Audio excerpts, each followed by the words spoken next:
Bom, boa tarde a todos. Vamos começar esse webinar de hoje.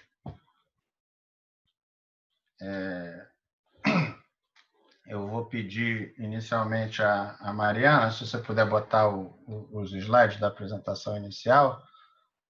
As pessoas estão sendo admitidas na sala já, mas nós vamos começar porque nós temos horário também aqui para iniciar e terminar. Se você puder botar, por favor, no modo de apresentação e passar para o slide seguinte, por favor. Esse webinar de hoje faz parte de uma série de 2 webinars. Esse seria o primeiro, mas acabou sendo invertido por conta dos feriados extraordinários aí de São Paulo. O primeiro, que foi mais focado na área de arbitragem, teve uma ótima repercussão. Eu queria agradecer muito a presidente do Câncer CBC, Leonora Coelho, por ter dado o apoio a essa iniciativa, e queria fazer também um agradecimento especial à equipe de apoio de eventos do Câncer CBC, o pessoal da informática, especialmente a Mariana Meyer, a Clara Bastos e a Lenora Raj, que organizam tudo e não deixam faltar nada para a gente e providenciam tudo para que o evento corra bem. Mariana, se você puder passar, por favor, o slide.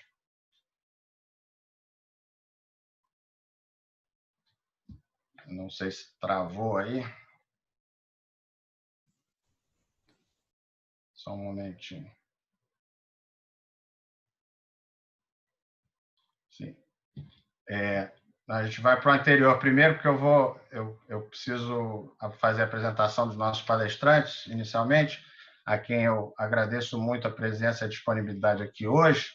Nós temos conosco um pessoal de altíssimo nível para debater o assunto do mundo pós-pandemia, dos negócios, gestões de contratos e novas oportunidades. Nós temos aqui a Carolina Rodrigues, que é advogada formada pela USP, que já tem experiência em escritórios de advocacia de ponta e hoje trabalha na General Electric do Brasil como Senior Counsel da área de Labor e Employment. Vai poder nos contar um pouco como é que vai ser o novo mundo do trabalho aí pós-pandemia, né? Ela recentemente ganhou o prêmio do Employment Awards da Latin American Council Awards. Temos com a gente também uma honra, um prazer ter a Julie Bedar, sócia de contencioso e chefe do Grupo Internacional de Arbitragem para as Américas do escritório Skadden Arps, um dos maiores escritórios do mundo, conhecido de todos. A Julie é cidadã do mundo, né, formada no Canadá, na McGill University, depois com mestrado e pós-graduação em Colômbia, nos Estados Unidos, hoje também dividindo o tempo entre Nova York e São Paulo, já um pouco brasileira também, né? E temos conosco também um prazer, o Anderson Schreiber, professor titular de Direito Civil da UERJ, professor do programa de mestrado e doutorado também, doutor pela Universidade Molise, da Itália, e procurador do Estado do Rio de Janeiro. Se puder passar o slide, por favor, Mariana. Voltando ali para aquele cenário.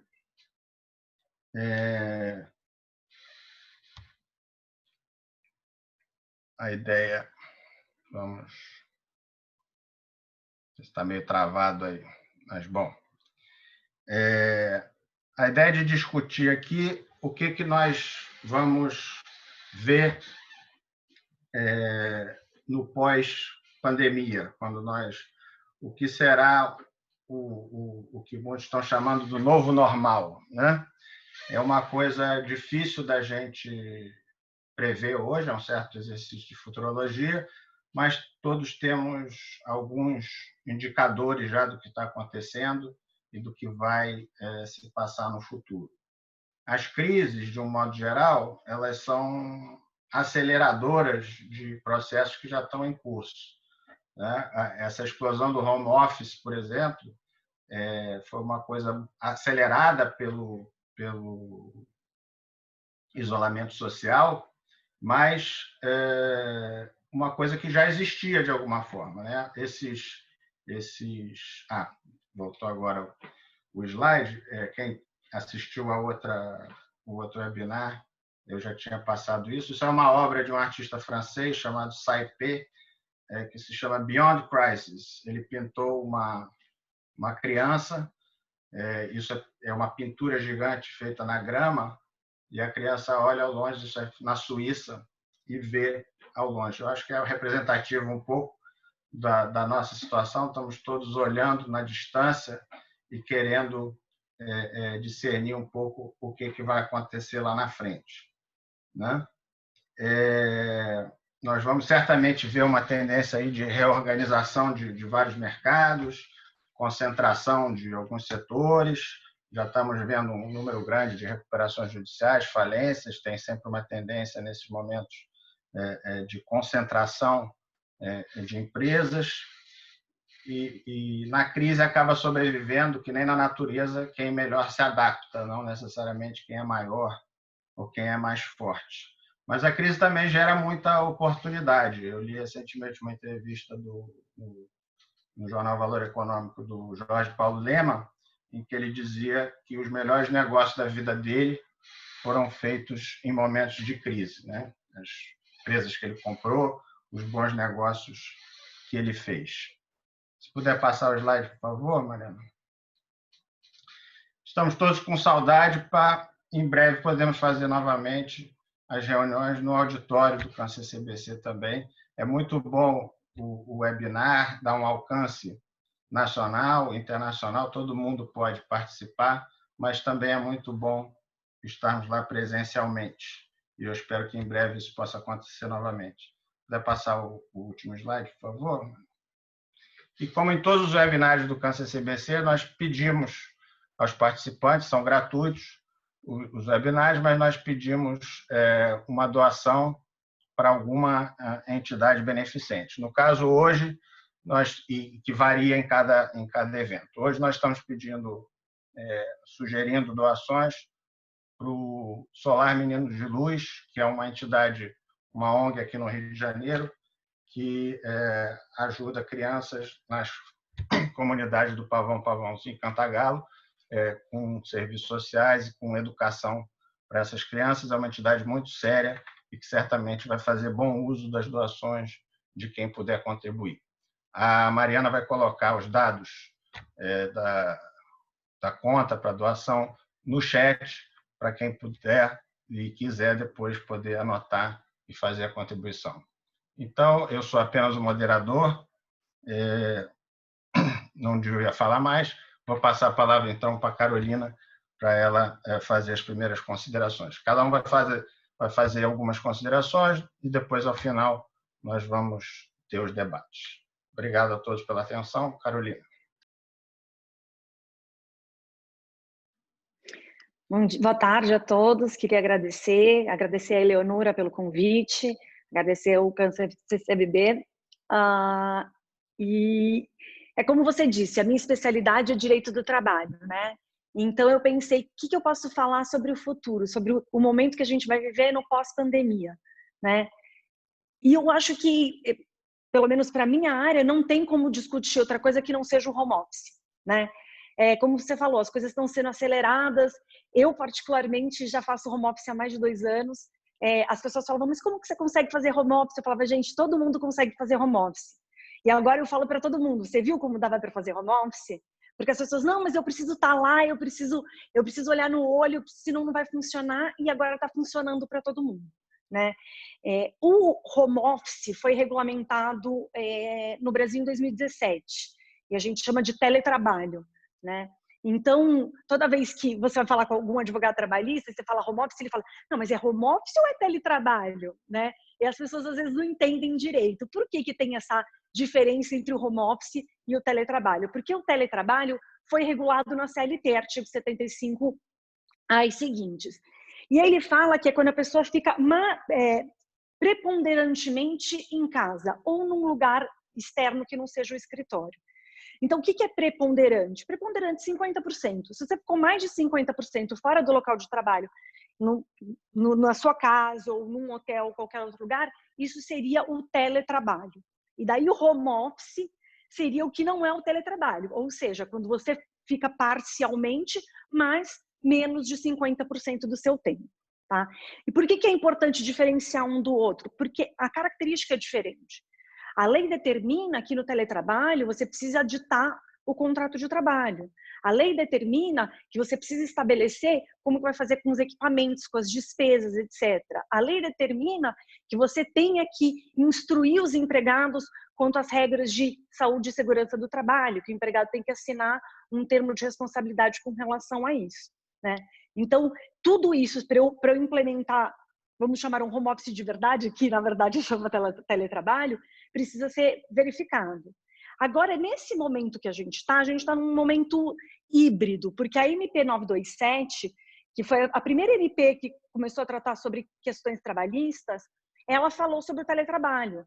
Então, por exemplo, ela diz que com 48 horas de antecedência você pode colocar os empregados em teletrabalho, sendo que na vida normal, né, a gente precisaria ter um mútuo acordo e ter um prazo de transição de 15 dias. E agora não, eu, empregador, com 48 horas de antecedência, posso falar, você vai fazer home office, independente do empregado querer ou não, né? Então, enquanto a MP, em teoria, vai ficar aí, em vigor até 20 de julho, né? Eu não acredito muito que a lei vai ser mudada depois disso, a lei do teletrabalho. Eu acho que, por mais que eles queiram ter mais um pouco de transição dessa fase de Covid, a gente não sabe exatamente ainda quando vai acabar, mas eu acredito que as regras que estão na CLT vão voltar a valer, né? Então, depois as pessoas vão ter que se preparar. Então vou fazer aditamento de contrato de trabalho para todo mundo? Sim. E daí, nesse aditamento, o que eu vou precisar colocar, né? Porque, por exemplo, eu trabalho na GE. A gente tem mais de 9 mil empregados. Você imagina a parte de saúde e segurança do trabalho se eu tiver que ir na casa de cada um deles para verificar se está adequada a cadeira, se está adequada a mesa, se está adequado o espaço entre o computador. Então, nós vamos ter que se valer, a GEA já até tinha uma política, né, de teletrabalho, mas a gente vai ter que se valer de outras coisas, treinamentos online que a pessoa vai clicar e daí você vai explicar no treinamento exatamente como que a pessoa tem que colocar o computador, colocar a cadeira, qual que é a altura dos braços, etc. Colocar um anexo na política em que você demonstra como as coisas devem estar organizadas, né? Então, tudo isso é uma coisa que as empresas que não têm vão ter que se preparar. Por quê? Eu acho que são duas coisas. Até acharem a vacina, eu acho que vai ser difícil que uma empresa fale, volte todo mundo para o escritório, né? Todo mundo vai ter que ter um plano aí, um plano B, de não, então vai voltar aos poucos, vai voltar só quem dá. Então, quem consegue fazer home office, e hoje se provou que muito mais pessoas do que a gente achava conseguem fazer home office, vai ficar em casa. E para isso a gente vai ter que regular, né? Então, assim, o que vai mudar nas relações, eu entendo? É a questão da responsabilidade da confiança. Meu time está todo aqui assistindo. E eu já era uma líder que liderava à distância. Eu sempre usei os métodos telemáticos para tratar com eles. Por quê? Porque eu já fazia muito home office. Então, vai ser necessário também que acabe o micromanagement. Não vai estar mais lá que, chegou às 8, você está fazendo, não sei o quê, tal. As pessoas vão ter que se reinventar e vão ter que reinventar a forma de lidar com as relações de trabalho, né? Lidar com os colegas. Meu time, por exemplo, a Natia, que está aqui com a gente, ela colocou uma reunião todos os dias com as pessoas para falar sobre os casos. Então, se a gente não está mais lá todo dia, a gente tem que se reinventar de uma forma de conseguir conversar, porque as pessoas também não dá para trabalhar sozinho, né? A gente tem que trabalhar em conjunto, mas vai ter que usar métodos telemáticos. E hoje em dia está cada vez melhor, né? A internet, telefone, a gente tem tantos aplicativos aí que nos permitem fazer isso, né? Mas eu acho que a relação de confiança também vai acabar mudando. Vai fazer uma peneira, eu acho, sabe? Porque, assim, se a pessoa não consegue trabalhar de forma independente, porque agora, quando a gente fala em teletrabalho, a gente fala muito em independência. Então, se a pessoa não conseguir trabalhar de forma independente da casa dela e sem estar precisando o tempo inteiro ficar com alguém puxando, talvez não vá mais ser esse tipo de pessoa que a gente queira contratar, né? Então, acho que vai fazer uma peneira de pessoas mais responsáveis, de pessoas que conseguem trabalhar sozinhos e que conseguem organizar sua própria agenda. Porque até a gente estava falando, todo mundo arrumado, não sei o quê, tal, tal, tal. Eu estava lendo um artigo no Valor e eles falavam assim, porque a rotina do escritório fazia bem para as pessoas também. Porque a rotina do escritório, você tem lá, você se arruma, você vai, não sei o quê, tal, tal, tal. Se você ficar em casa de pijama, tal, como que vai ser? Mas eu acho que até os video calls tal, vão ser necessários até para que as pessoas também consigam manter uma rotina em casa, porque isso vai ser muito importante, né? Então, eu não posso trabalhar de madrugada, né? Porque tudo requer um timing das coisas. E aí a gente chega também num ponto importante para as relações contratuais, que é o controle de jornada, né? E aí, como que vai fazer? Eu vou pagar hora extra para a pessoa em casa? Ela está assistindo Netflix e eu estou pagando hora extra? Como que eu vou resolver isso? Pela lei, o teletrabalho, ele é considerado isento de controle de jornada, tá? Então, antigamente nós tínhamos duas opções de empregados isentos de controle de jornada, que era o cargo de confiança e o trabalho externo, e desde 2017, com a reforma, inclui-se mais um inciso e o teletrabalho, o empregado em teletrabalho também é isento. Aí você fala, excelente, então ainda vou economizar com horas extras, porque vou colocar todo mundo em teletrabalho e vou economizar com horas extras, mas tem que ter muito cuidado. Por quê? Vou dar um exemplo de um escritório de advocacia. Eu coloco todo mundo para fazer teletrabalho e todo mundo para fazer timesheet. Eu sei exatamente quantas horas aquela pessoa trabalhou e eu não vou pagar. Então, assim, essa história de teletrabalho tem isenção não é 100% assim, né? Você precisa tomar algumas precauções e alguns cuidados para que depois, a hora que o empregado pleitear umas horas extras, falar, não, eu era teletrabalho, mas ele estava controlando. Até um gerente, hoje, se ele tiver controle de jornada, ele vai poder pleitear, porque ele vai falar assim, eu não tinha tanta autonomia, ele estava controlando ali tudo que eu fazia, né? E até, por exemplo, a gente já está testando outros métodos de controle de jornada. Antigamente ia lá, batia aquele negócio, depois punha o dedinho. Agora tem um aplicativo pelo celular. Começou a trabalhar, clica lá. Parou de trabalhar, clica lá. Porque uma dificuldade que as empresas também têm e vão ter também nesse mundo, né, telemático pós-pandemia eu vou pedir para a pessoa fazer um ponto manual. Eu acho que eu não conheço ninguém que faz um ponto manual de verdade. Eu comecei hoje 8:01. Eu comecei hoje 8:03. Eu comecei hoje 7:59. Todo mundo coloca 888, meio-dia, meio-dia, meio-dia, 1, 6. Isso é chamado de ponto britânico. E ele não é considerado pela Justiça do Trabalho. Ele e nada é a mesma coisa. Então, aquelas pessoas que a gente quer que continue registrando a jornada e fique em casa, a gente vai ter que arranjar outras formas, porque eu não posso simplesmente mandar um arquivinho, porque eu sei que as pessoas não vão cumprir. Então, muitas das empresas de folha de pagamento já estão desenvolvendo aplicativos para a gente poder fazer esse controle, né? Outra coisa que vai mudar benefícios. Hoje, carro do trabalho, estacionamento, vale transporte, será que tudo isso vai ter tanto valor, né? Porque, como eu disse, eu acho que o mundo pós-pandemia, qual vai ser o novo normal, né? O novo normal vai ser todo mundo voltar a sair na rua? Vai ser todo mundo ficar no trânsito de novo? Será que a gente não aprendeu a viver de uma outra forma? Então, assim, será que o carro da empresa vai ter o mesmo valor que ele tem hoje, né? Nossa, mas eu tenho o carro da empresa, eu tenho combustível e etc. Mas se eu for trabalhar em casa, será que não seria mais interessante eu ter um pacote de internet super alto? Ou, não sei, outro dia eu estava conversando com um amigo meu, falou que comprou uma cadeira de escritório, custou sei lá quantos R$1.000, não sei o quê.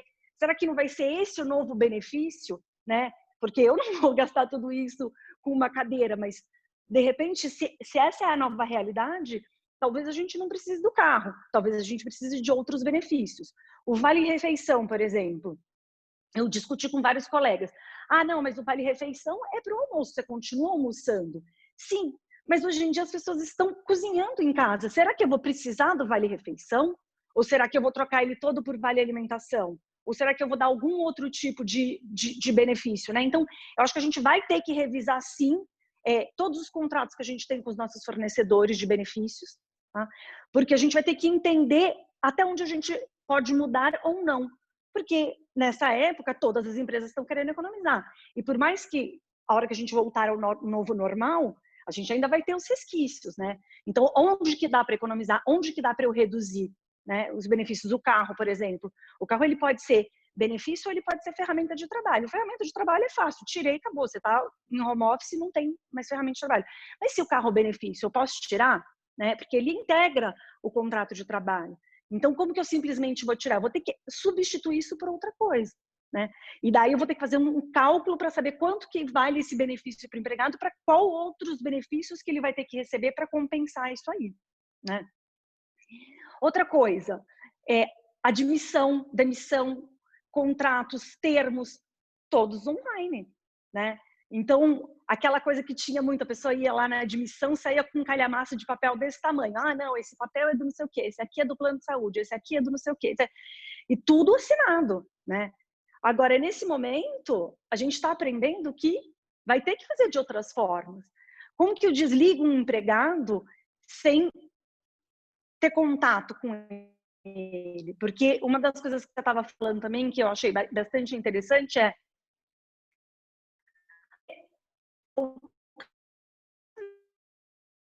então os dados não necessariamente mais vão estar, né? Então, todas as funções que eu tenho que conseguem trabalhar em home office, na GE não são tantas que nossa fábrica, né? Então, na verdade, na fábrica não dá muito para fazer isso, mas a parte de serviços, tal, todo mundo consigo colocar em home office, eu não preciso contratar em São Paulo, né? Eu posso contratar em qualquer lugar do Brasil. Então, antes, um profissional super qualificado que morava em Roraima nunca ia se aplicar para uma vaga de uma empresa de São Paulo. Agora vai poder. Só que como que eu vou fazer a admissão dele? Ele não vai vir aqui, ele não vai falar direto com o meu RH, né? Então, assim, a gente já está usando muito a assinatura eletrônica dos documentos e a própria MP também autorizou usar métodos telemáticos como prova das coisas. Então, assim, hoje um WhatsApp, eu posso usar ele como prova que eu fui contratada, vínculo de emprego. Porque eu fui lá e mandei pelo WhatsApp, então tá bom, então você está contratado, a proposta está aceita, etc, etc. Né? Então, tudo isso vai servir de prova para que a gente possa, uma eventual reclamação trabalhista, uma eventual fiscalização no futuro, qualquer questão que a gente tenha com o empregado, tudo isso vai servir como prova, né? Então, o empregado hoje, para você desligar ele, você vai ligar, você tem uma testemunha no call, você vai informar que foi desligado, depois você vai mandar um WhatsApp, depois você vai mandar um e-mail, né? E tudo isso vai servir como prova. Então, antes a gente fala, não, chama o empregado, senta na sala, não sei o que, tal. Não tem mais tanto o sentar na sala nesse momento, e eu acredito que é uma coisa que vai se prorrogar. E daí, nisso, vem uma questão super importante também, que é a confidencialidade, né? Tá todo mundo trabalhando em casa. Trabalho com propriedade intelectual, com informações confidenciais. Como eu sei que o meu marido ou alguém que veio na minha casa que vai passar e não vai ver as informações? Então, tem uma responsabilidade muito grande, né? Então, a maior parte das empresas já tinha termos de confidencialidade, não, você assinava tal, mas eu acho que a gente vai ter que revisitar isso. Até em questão de treinamento também, porque as pessoas vão ter que entender qual que é a responsabilidade efetiva delas trabalhando em casa, porque tem outras pessoas, pode ter a pessoa que trabalha aqui. Então, assim, quando você está lá no ambiente fechado do escritório, você coloca lá aquele protetor de tela escurinho, nem a pessoa que passa do lado, que é da sua própria empresa, vai ver. Agora eu estou aqui imprimindo na impressora da minha casa, qualquer pessoa pode pegar, né? Então, tudo isso é importante. E é importante também lembrar que agora não tem mais segredo, entendeu? Porque se a gente está conversando sempre via video call, telefonema, e-mail, etc., tá todo mundo produzindo prova. O tempo inteiro que eu estou me relacionando com as pessoas agora, eu estou produzindo prova. Porque um call pode ser gravado, Ah, mas Carol, numa reunião também pode. Pode, mas é menos comum. Agora, um call, você não sabe. Eu estou gravando uma videoconferência, um e-mail, WhatsApp. Tudo isso vai servir. Então, eu acho que vai ficar muito mais robusto o processo de provas numa reclamação trabalhista também por conta disso. Porque tudo é detectável agora. Não tem mais one-on-one, chamar na salinha e falar, olha, então, só estamos nós dois aqui, não tem testemunha, é isso, isso, isso. Não tem mais, né? E que daí a gente vai para uma outra questão também, que é compliance, né? Os casos de compliance, eles já reduziram nas empresas, desde que começou a pandemia, né? Porque a vida no ambiente do trabalho, às vezes, causa um certo estresse. As pessoas acabam interagindo e nem sempre interagindo da melhor forma. Então, a forma de um empregado se relacionar com o outro, líder com o outro, etc., está se tornando uma forma diferente. Daí a gente tem duas questões. Tem uma que, em teoria, reduz os casos de compliance, porque a interação é menor, então casos de assédio, etc., vão ficar menor. Não que não dê para existir casos de assédio por meios telemáticos também. A gente sabe que via e-mail, via telefone, uma pessoa pode ser assediada moralmente, sexualmente, etc. Mas tem uma outra relação. E, por outro lado, por as pessoas estarem mais em casa, teve, por exemplo, aumento nos casos de violência doméstica, né? Daí você fala, mas é a vida pessoal, eu não tenho nada a ver com isso. Mas, na verdade, a gente tem, porque isso vai impactar no trabalho da pessoa. Então, acho que as empresas vão ter que se preparar também para ter um canal de apoio a essas pessoas, né? Porque pode não ser a violência doméstica, mas pode ser uma depressão, porque eu não estou saindo de casa ou qualquer coisa do gênero. Então, vai ser importante se preparar e criar este canal para que qualquer pessoa que se sinta depressiva ou que esteja sofrendo qualquer abuso em casa, etc., possa contactar e possa ter uma ajuda da empresa com relação a isso, né? Aí outra coisa, acidentes do trabalho. É um tema que fica todo mundo, mas como? O que é acidente do trabalho? Se você está em casa, você caiu no elevador, é um acidente do trabalho? Né? Eu estou fritando um ovo, que me queimei, é um acidente do trabalho? As pessoas sempre se questionam muito, né? Quando você está em casa, o que é um acidente do trabalho? O acidente do trabalho é aquele relacionado diretamente à prestação de serviços. Então, uma cadeira que não é adequada de forma ergonômica ou computador, isso pode ser um acidente do trabalho, né? Agora, um caso da pessoa tá na casa, foi andar, tropeçou porque tinha um carrinho no chão. Isso não é um acidente do trabalho, porque não está relacionado à prestação de serviços, né? Então, a gente vai ter que também explicar para os empregados, e eles vão ter que entender o que vai ser acidente do trabalho e o que não vai ser acidente do trabalho. E de novo, a gente volta para as regras de HS, de treinamentos, de etc., de como que eu vou colocar a pessoa para trabalhar de forma adequada, para que depois eu não possa ser responsabilizado, né? Aí, só voltando à questão da contratação de pessoas em outros lugares, eu tive uma discussão acalorada com um amigo meu, porque a gente estava discutindo sobre contratações de pessoas em outros países, né? E se eu contratar alguém em outro país, essa pessoa vai ou não vai ter direito aos benefícios trabalhistas do Brasil? Porque eu acho que a gente está abrindo uma gama aí, né, de possibilidades de realmente as pessoas trabalharem de todos os lugares. Eu tenho uma amiga que ficou, acho que, sei lá, 6, 7, 8 meses trabalhando nos Estados Unidos, mas em benefício da sociedade no Brasil, né? Então, isso dá para fazer, é normal, mas e aí os benefícios trabalhistas? Como que a gente vai fazer? Na minha opinião, eu acho que se você é contratado por uma empresa brasileira para prestar serviços em benefício da empresa brasileira, você tem sim direito aos benefícios brasileiros. Mas daí é complicado, porque como que eu vou recolher um FGTS para um estrangeiro que não tem, né, a documentação? Então, tudo isso vai ter que ser trabalhado, porque a própria lei do expatriado, no artigo 2º, ela fala que a lei do expatriado se aplica para aquelas pessoas contratadas por empresa brasileira para prestar serviço em benefício da empresa brasileira.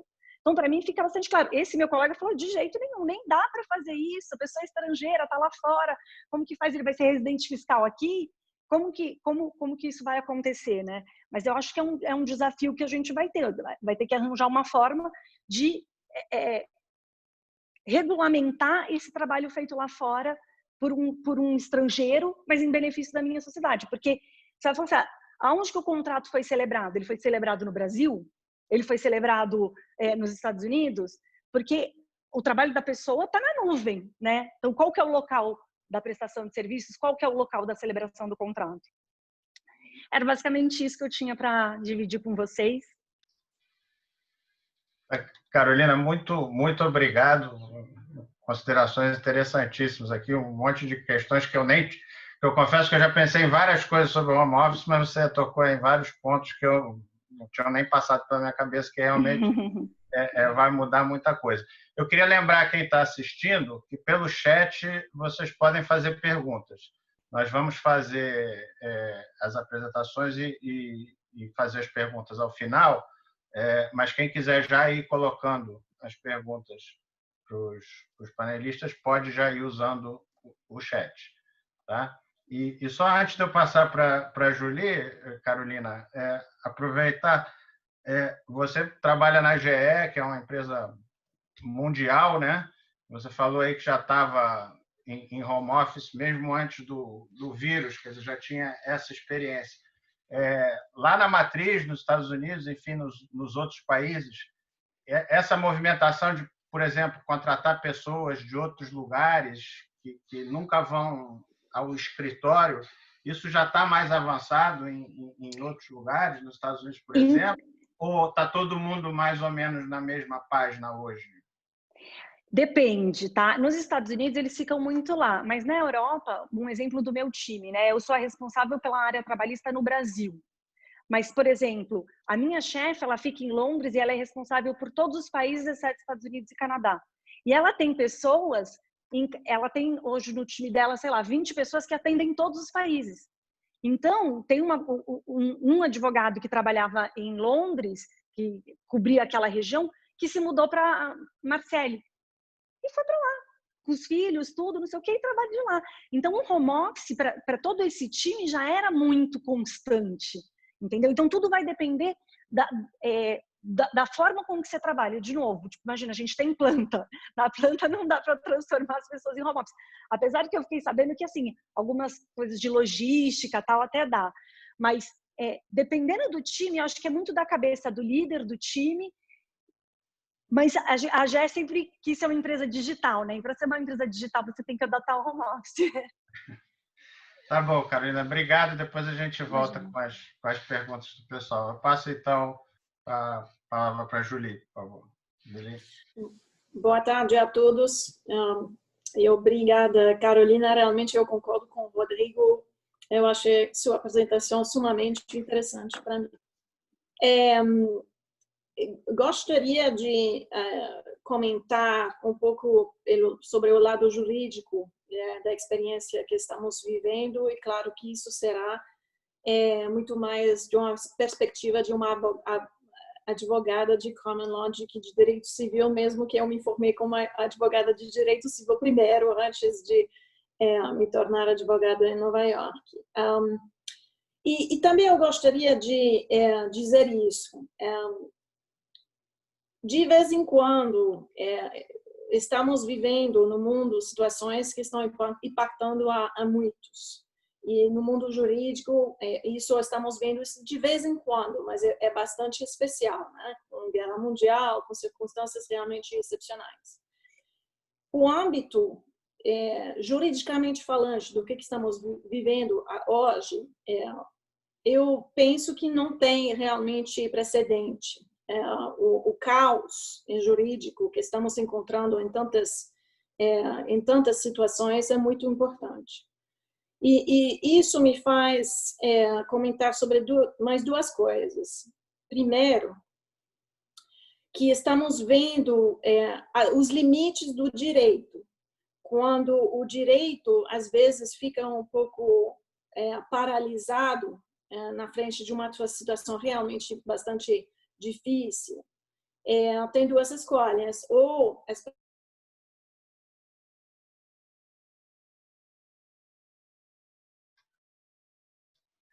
Acho que travou.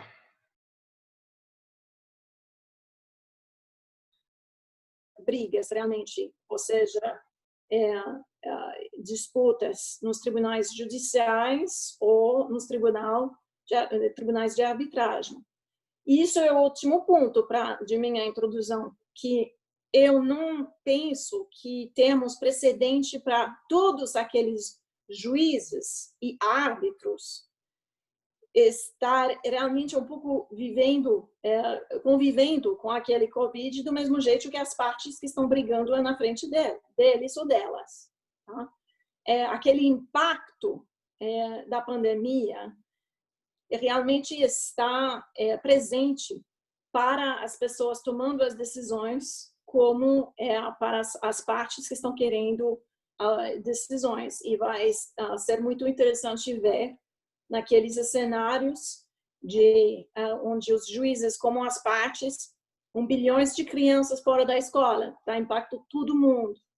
E isso, realmente, é a pergunta, juridicamente falante, é de ver o que vai acontecer com nossos princípios. Os princípios que eu vou descrever, eles são, de maneira geral, bem restritos. A tradição de Nova York, ela é muito mais de respeitar a palavra do contrato, de que permitir uma teoria jurídica entrar ou ter alguma forma de aplicação que poderia perturbar o relacionamento contratual entre as partes. Vou primeiro tocar o tema de force majeure. Force majeure, no direito de Nova York, ele não é uma doutrina jurídica. Tem que entender que é só o reconhecimento do fato de que muitos contratos têm uma cláusula de force majeure. Não é um princípio jurídico, é somente o nome da cláusula. E tem outros princípios. Tem o princípio da impossibilidade, impossibility, e tem um princípio totalmente diferente de frustration of purpose. Ele tem que ver somente com o objeto do contrato e não tem nada a ver com a execução ou adimplemento do contrato.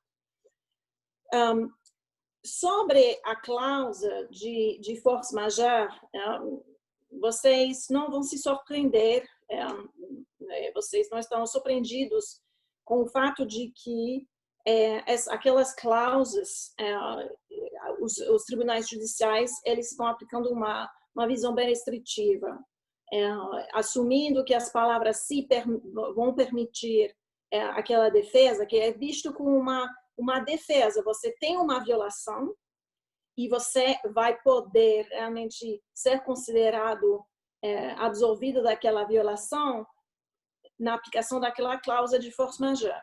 E tem o que estamos em muitos casos agora é que a primeira fase da análise, ela muitas vezes é um pouco rápida. Tem ou não uma violação do contrato? Realmente tem ou não tem? Porque muitas pessoas estão pensando muito rápido na defesa, antes de analisar com calma se realmente tem uma violação do contrato, ou se não tem um jeito de ler o contrato de uma forma que dá de fato para, por exemplo, entregar os produtos no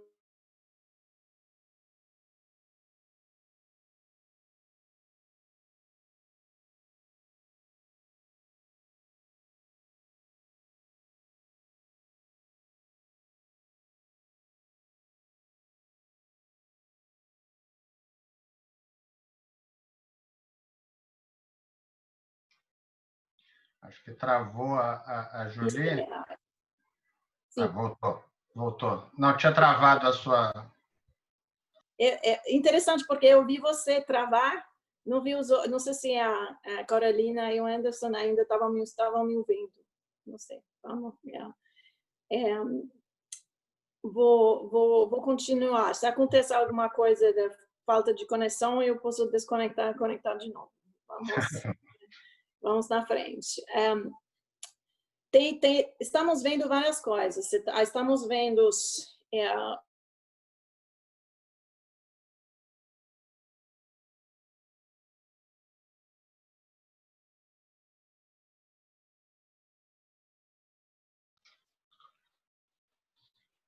Acho que travou novamente. Não...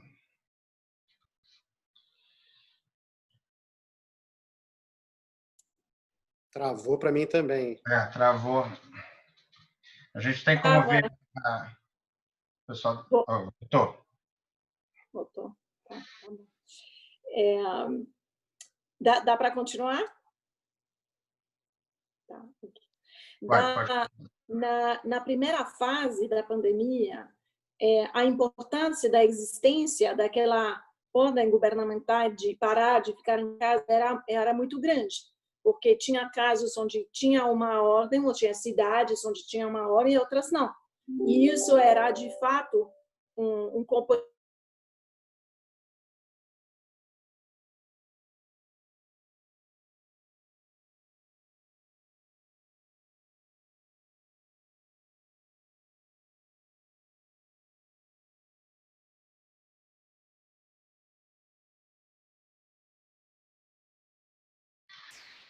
Travou de novo. Eu estou vendo aqui com o pessoal do TI, se puder. Tá. Agora cortei o vídeo para ver se melhora a conexão. E de fato, sim, eu estou vendo que voltou. Tá bom, voltou.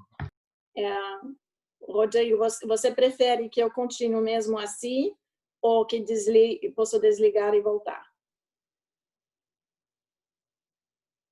Está sem som, Rodrigo. Você está sem som.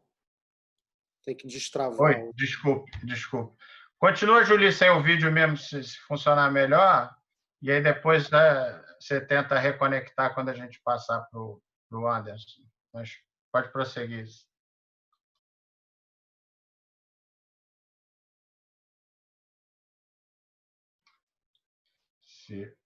Bom, poderia prosseguir, mas eu acho que travou de vez. Vamos fazer o seguinte. Desculpe, Julie. Tenta entrar e sair, voltar novamente e vamos passar. Anderson, você pode, então, passar e depois a gente volta com a Julie. Bom, vamos ver se ela volta agora. Oi, Julie. Está ouvindo agora? Ok. Desliguei e entrei de novo. Vamos ver, então, se... Vou precisar daquele pacote que a Carolina falou, aquele super pacote de conexão à internet. Eu preciso agora, Carolina. Pois é. Agora não é passagem aérea, não é nada, agora é pacote de internet. Só que travou de novo. Bom, vamos... Eu sugiro que a doutora saia e tente a conexão de uma forma diferente por telefone, talvez. Aí, se o senhor puder passar para o próximo palestrante, a gente vai apoiá-la nessa conexão. Tentem falar com ela enquanto isso para ver. Eu vou passando a palavra ao Anderson e depois a gente volta com a Julie novamente. Ok. Tá? Obrigado. Bom, Anderson, então depois a gente volta com a Julie. Eu passo a palavra para você, então.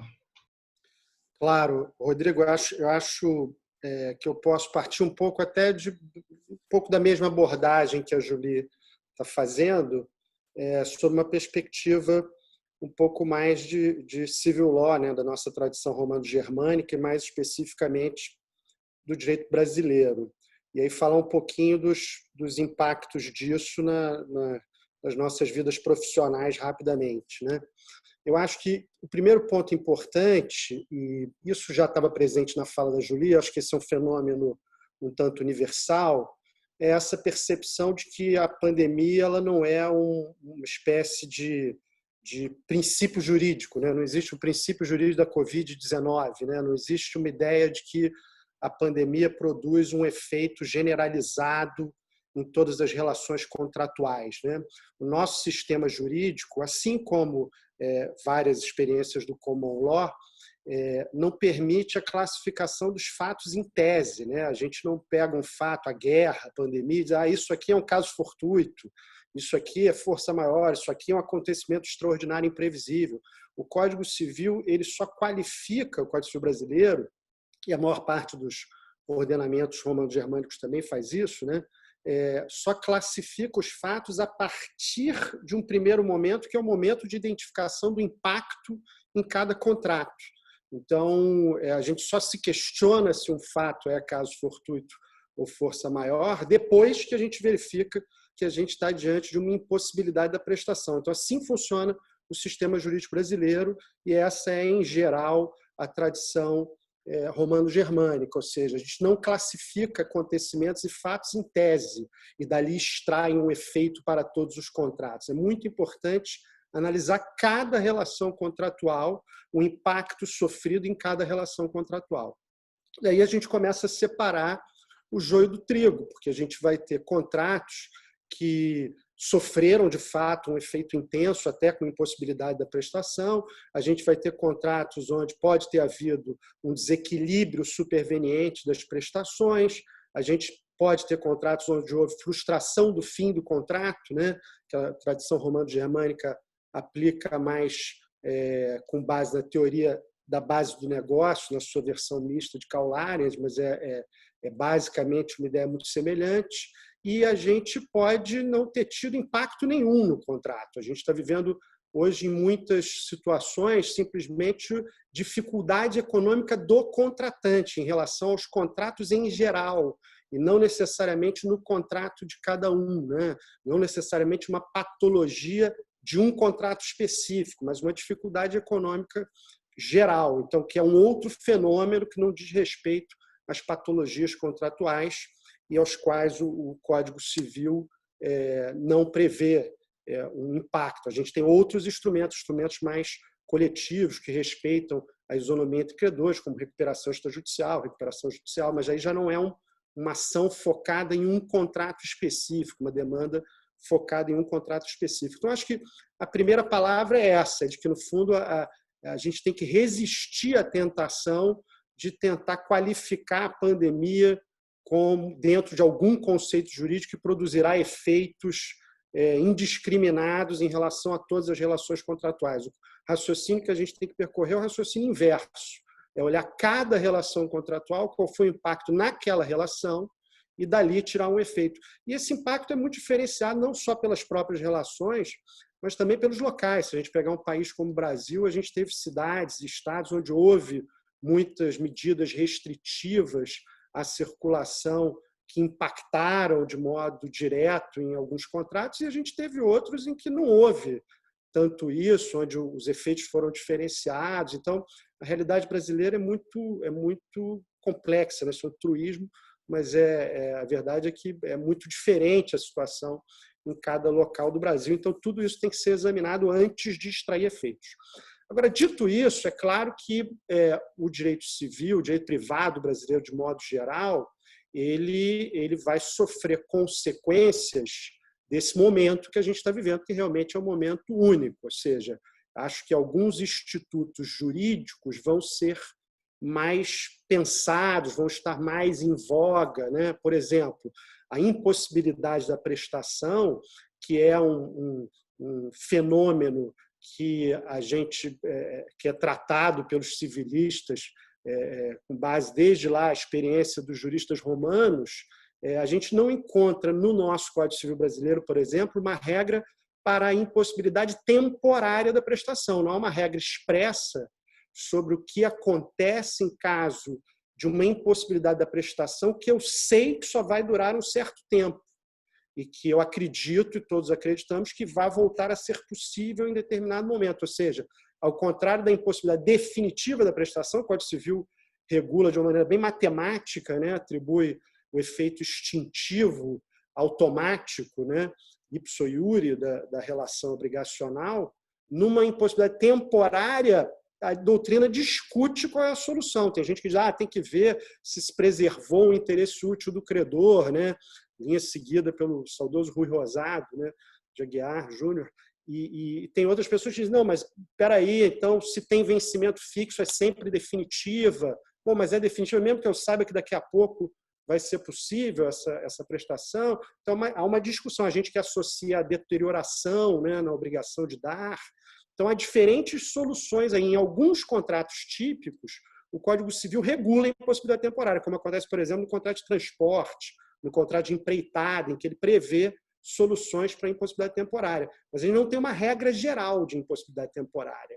E isso é uma coisa que hoje em dia está fazendo falta para dar alguma segurança aos contratantes Quem tem, afinal, o ônus de lidar com essa situação? Quem tem a iniciativa? Quem tem direito ao quê diante dessa situação de impossibilidade temporária, né?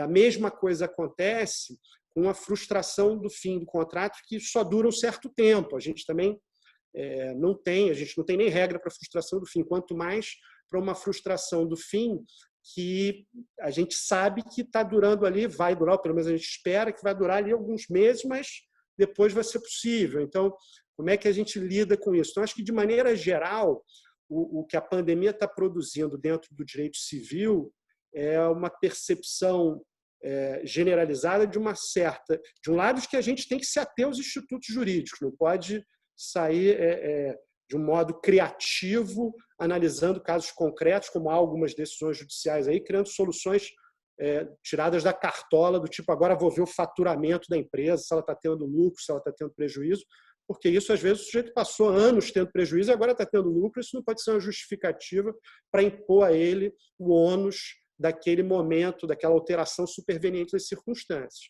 Mas acho que, de maneira geral, a gente está vivendo também uma percepção de que a gente talvez precise regular de melhor modo, de modo mais seguro e previsível, essas situações que são meramente temporárias, como acontece na pandemia, ou pelo menos que a gente espera que o momento de impacto no contrato seja temporário. A gente tem essa visão, né? Então, acho que isso é um ponto importante para o nosso direito privado da tradição romano-germânica de modo geral. Acho também que a gente está vivendo um momento em que o direito, como a Julie já colocou, ele não vai dar conta de tudo com base na mesma segurança que a gente esperava antes, né? Então, o direito das obrigações brasileiro, por exemplo, é um direito que prevê hipótese e solução, né? Hipótese e solução, um direito quase assim, lógica, abstrata, matemática, estrutural, né? E acho que, de maneira geral, o direito tem se transformado aí, o direito privado em particular, sobretudo a partir da incorporação da cláusula geral de boa-fé objetiva, em um direito que procura criar incentivos e até impor certos comportamentos ao contratante sem necessariamente dar uma solução fechada para aquele fenômeno superveniente à formação do contrato. Ou seja, em muitas situações a gente não consegue encontrar uma solução segura voltando para o acordo originário de vontades. A gente precisa, de alguma maneira, criar uma solução olhando para frente e é difícil para o legislador criar uma solução em abstrato. Daí porque ele começa a incentivar certos comportamentos, por exemplo, o dever de renegociar, a ideia de que as partes devem, de alguma maneira, entrar em contato antes de um eventual conflito judicial para tentar uma solução extrajudicial, porque é muito difícil o legislador antecipar certos cenários. Então, por exemplo, temos um contrato em que um determinado serviço foi impossibilitado de ser prestado, serviço de limpeza lá do escritório. Bom, então, depois que passar a pandemia, vamos concentrar e fazer mais vezes, mais dias da semana, o serviço de limpeza. Bom, mas pode ser que o outro contratante não consiga dar conta disso, porque ele tem vários outros contratos. Então, não dá para criar uma solução matemática e fechada para isso. A gente, talvez, essa seja a grande lição, né, de que o direito privado brasileiro, de tradição romano-germânica, vai precisar confiar um pouco mais na autonomia privada, né? Incentivar certos comportamentos, mas confiar na autonomia privada, dizer que estimular as partes a entre si conseguirem alguma solução. Claro, pode ser que não consigam, pode ser que seja mal sucedida essa via, e aí resta a análise pelo Poder Judiciário, pelo Tribunal Arbitral. Mas acho que, de maneira geral, os institutos que vêm sendo mais estudados aí são institutos ligados ao comportamento das partes, como elas devem se comportar diante dessas alterações, não necessariamente de uma situação em que a lei vai lá e diz qual é a solução, né? A gente vê muito isso nas negociações que estão acontecendo para desconto, né? Desconto de locação comercial, desconto em escola, prestação de serviço educacional, né? É difícil para o legislador dar uma solução universal. Você vê que o projeto de lei 1179, que está hoje no Senado, que cria o regime jurídico extraordinário, transitório de direito privado, que tem sido chamado aí de RJET, né? Parece o nome de companhia aérea, mas assim, esse projeto de lei, ele previa lá, em certo momento, um desconto para todos os locatários no percentual de 20% para ser pago diferido no futuro. E esse dispositivo caiu, porque é muito difícil você criar um desconto geral para todas as pessoas. Isso é uma abstração muito evidente. Então, acho que, de modo geral, o direito vai se transformar para confiar um pouco mais na autonomia privada, mas não sob uma perspectiva de um velho liberalismo, dizer, as partes se resolvem, ponto final, e acabou, mas numa perspectiva de, olha, as partes precisam ter o dever de entrar em contato, de tentar renegociar. Se conseguirem, ótimo. Se não conseguirem, frustrou-se a renegociação e vai para o conflito. Mas está mais focado o direito privado hoje, eu acho, em criar deveres procedimentais do que soluções fechadas. Isso é importante. A gente vê isso também nos contratos, né? Hoje em dia, praticamente todos os contratos interempresariais de valor significativo têm uma cláusula de negociação prévia à arbitragem ou à disputa judicial, né? Às vezes prevendo procedimentos bem detalhados, né? Vai notificar, depois de notificar em 10 dias, vai ter uma reunião onde vão negociar de boa-fé, etc, etc, etc. Claro que são, como todo dever procedimental, se um dos lados não quiser realmente negociar, fica difícil, mas, de maneira geral, são deveres que as próprias partes estão colocando nos seus contratos. Então, acho que essa mudança de perspectiva ela vai acontecer em virtude da pandemia.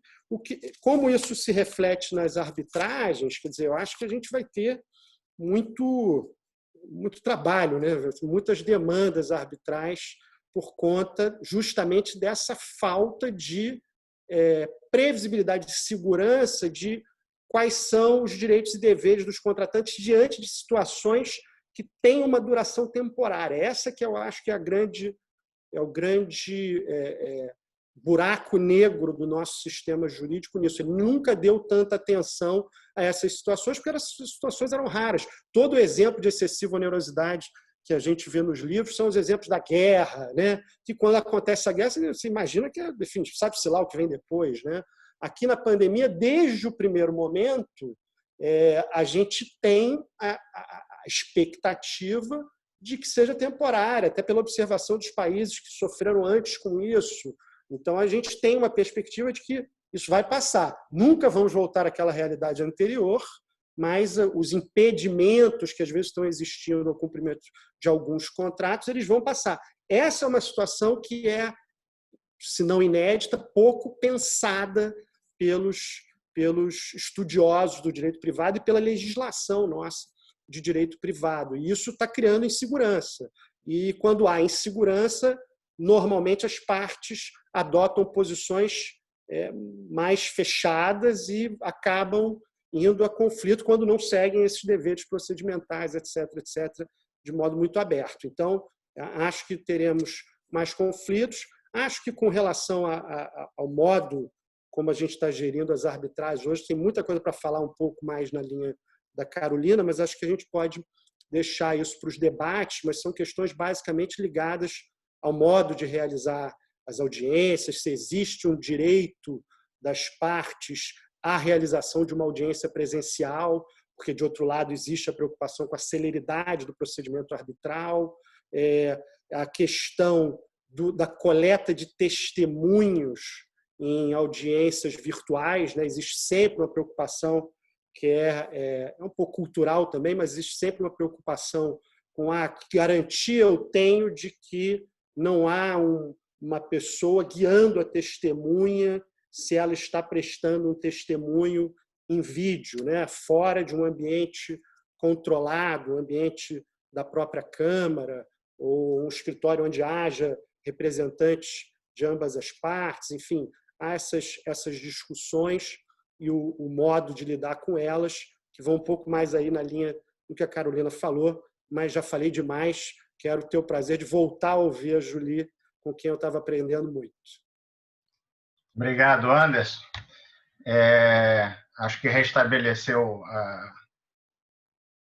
vamos ver se a Julie, se não tá pelo telefone também, se der problema aí na internet, a gente consegue solucionar. Vamos lá, Julie, então, te devolvo a palavra, então. Você está no mudo.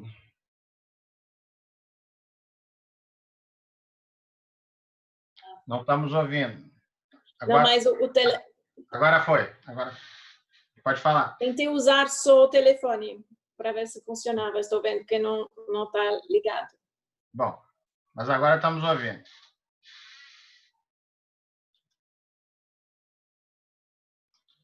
Mas congelou de novo.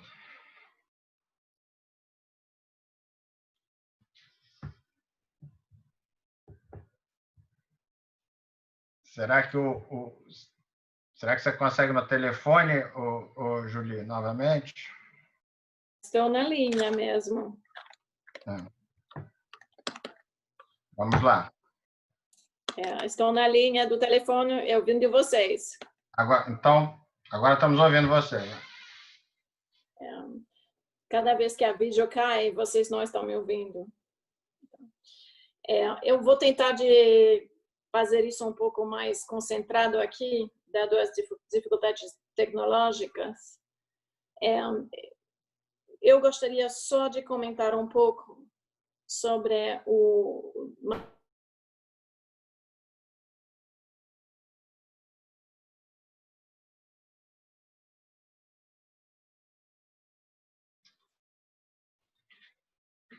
Travou novamente.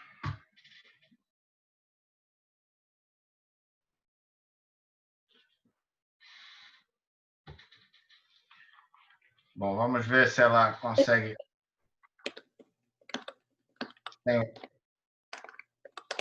Eu estou ouvindo você batendo aí no teclado, Julie. Agora, sem o vídeo, acho que está dando para ouvir bem. Julie? Tá bom. Vamos lá, vamos desligar o vídeo.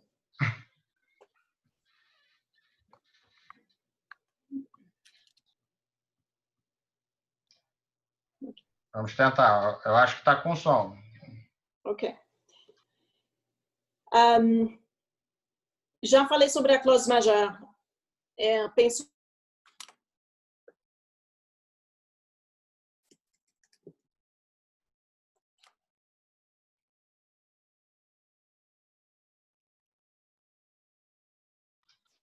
Travou novamente.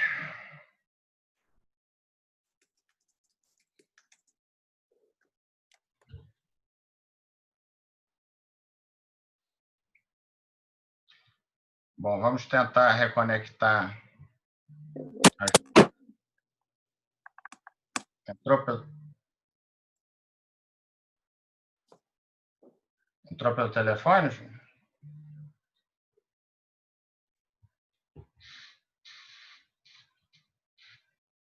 Vamos ver. Conectou agora.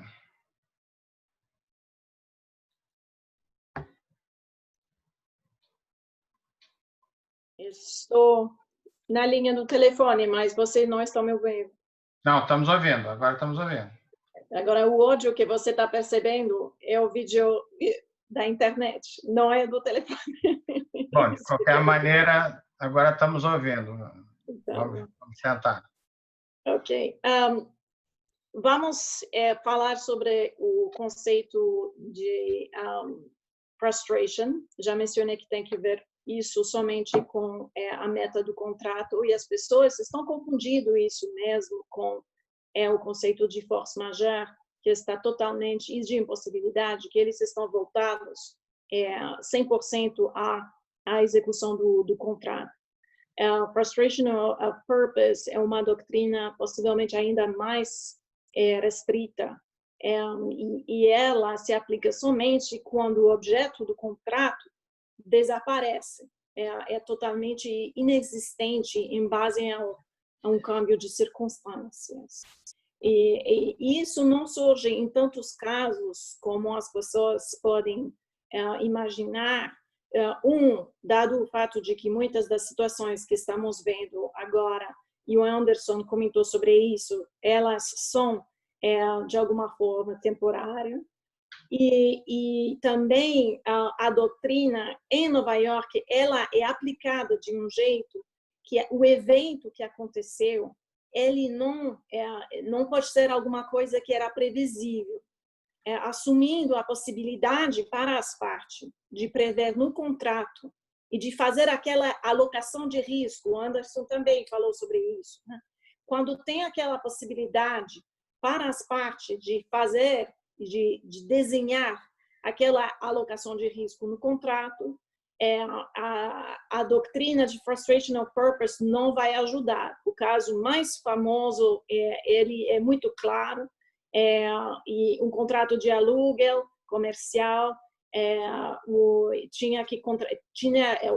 como acontece muito, tinha uma obrigação de ter um seguro, e aconteceu a crise no mundo do seguro, não foi possível para a companhia que tinha alugado o espaço contratar um novo seguro, e realmente era uma impossibilidade total. Só que o Tribunal de Nova York decidiu que não dava realmente para aplicar as cláusulas nesse tipo de circunstâncias. Vocês, se você quiser, Rodrigo, poderia falar 5 minutos sobre o MAC, Material Adverse Change ou Material Adverse Event, como Sim. vocês quiserem. Por favor. Vai. Okay. Aquelas cláusulas bem conhecidas de Material Adverse Change e Material Adverse Effect, elas são como um pouco uma cláusula de force majeure, somente o nome da cláusula, e tem toda aquela interpretação dos tribunais. E aqui a jurisprudência dos tribunais no Delaware é sumamente importante. Tem que entender um par de coisas. É realmente muito excepcional para uma parte para um comprador poder declinar ou sair de uma compra que era prevista em base àquela noção de que a empresa sofreu um MAC, em base que ela sofreu um Material Adverse Event ou Material Adverse Change. É importante ler o contrato. A maioria dos contratos entre companhias sofisticadas, a cláusula ela é muito detalhada. Tem cláusulas com exceções. De fato, as exceções normalmente são bastante amplas. E tem muitos contratos agora na nossa situação de pandemia de Covid, tem muitos contratos também excluindo as situações que podem surgir em base a uma pandemia. E claro que o Covid isso que é interessante, que muitas pessoas estão comentando, que tem contratos suficientes, que são modernos mesmo, porque não estão falando somente de uma epidemia, sino também que realmente de uma própria pandemia. E a palavra pandemia está usada no contrato. E isso dá para ver então nos contratos públicos. Podemos ver todos os contratos que estamos vendo na compilação de contratos da SEC. Dá para ver tudo isso muito, muito bem. E a própria descrição do evento varia bastante. Isso significa que precisamos ler a cláusula com muita atenção e focar na aplicação das exceções. Vocês possivelmente têm algum conhecimento da decisão do Delaware Court of Chancery, que se chama Acorn. Eu me lembro muito bem quando a decisão foi publicada, tinha um interesse sobre isso, sobre essas coisas no Brasil. Muitos seminários foram organizados e eu fiquei impressionada no nível de conhecimento das pessoas no Brasil sobre isso que estava acontecendo. Eu acho que isso reflete também uma sofisticação do mercado brasileiro enquanto todos os assuntos corporativos. E na decisão do Acorn, claro que ela reflete aquele princípio também, que a aplicação da cláusula é excepcional, né? Não vai sair disso, não tá mudando tudo, e isso é previsto também na decisão de Hexagon Specialty Chems, que ela era de 2008, um pouco mais velha. Tem muitos carve-outs, e a ideia de que uma parte pode sustentar uma tese de MAC, ela é realmente muito restrita, e o efeito do evento sobre o negócio da companhia deve realmente ser de muito longo prazo, e sempre tem uma discussão intensa sobre os efeitos próprios à companhia em comparação com os efeitos do mercado. E isso é sempre uma discussão bastante importante no contexto daquelas cláusulas. Vou parar aqui para poder também dar uma olhada naquele chat para ver se temos perguntas. Julie, muito obrigado. Agora acho que a gente conseguiu, pelo menos, a gente gosta muito de te ver, mas pelo menos poder te escutar foi bom. Tem até uma pergunta específica para você, que é do Marcelo Muriel. Faço uma saudação especial aqui ao Muriel, agradeço muito estar nos assistindo. Que é se você, Julie, nota uma diferença entre a dinâmica do que está acontecendo no Brasil hoje e da sua experiência com os Scadem no exterior. E eu acrescentaria a essa pergunta, a Carolina falou do ambiente da GE, que é uma empresa mundial, você também é sócia de um escritório mundial. Então, se você pudesse falar também um pouquinho dessa dinâmica do trabalho, do escritório, até que ponto isso mudou também e aumentou, evidentemente aumentou o home office, mas se já se vê algum tipo de reorganização do escritório também, da forma de operar do próprio escritório em razão da Covid. Uhum. Eu estava pensando, escutando a Carolina, que muitas das coisas que ela estava levantando, estava me perguntando, será que não sou advogado in-house sobre essas coisas? Está pensando realmente em tudo isso?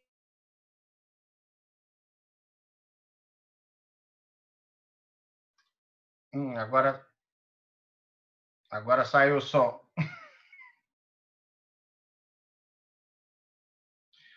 Bom, vamos ver.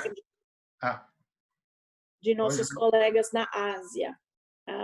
Sendo o escritório internacional, a gente foi possível para nós cooperar e beneficiar da experiência prévia, de nossa perspectiva em Nova York, vamos dizer, a gente foi possível basear nossa discussão em Nova York sobre a experiência de nossos colegas na Ásia. A experiência histórica, né? E a experiência muito mais recente do Covid.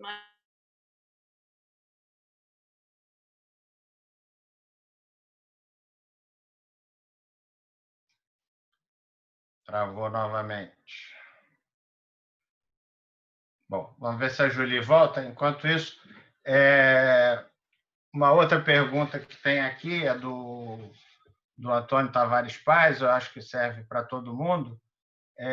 Até que ponto, eu acho que seria interessante também a Carolina abordar isso do ponto de vista até do direito do trabalho, até que ponto a mediação deve crescer aí como uma tentativa de solução prévia de conflitos na área posterior. A GE, como empresa mundial, mas tem bastante experiência de mediação no exterior, que é uma coisa que ainda está começando aqui no Brasil.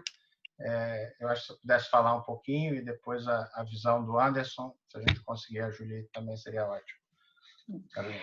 A gente tem um pouco de problema quando a gente fala em mediação na área trabalhista, né? Porque nós temos, os juízes são bastante avessos a qualquer coisa que seja extrajudicial. Os juízes trabalhistas, apesar de desculpa, em 2017, com a reforma, agora temos um tratamento específico de arbitragem na CLT, etc., mas os juízes trabalhistas continuam bastante avessos a isso.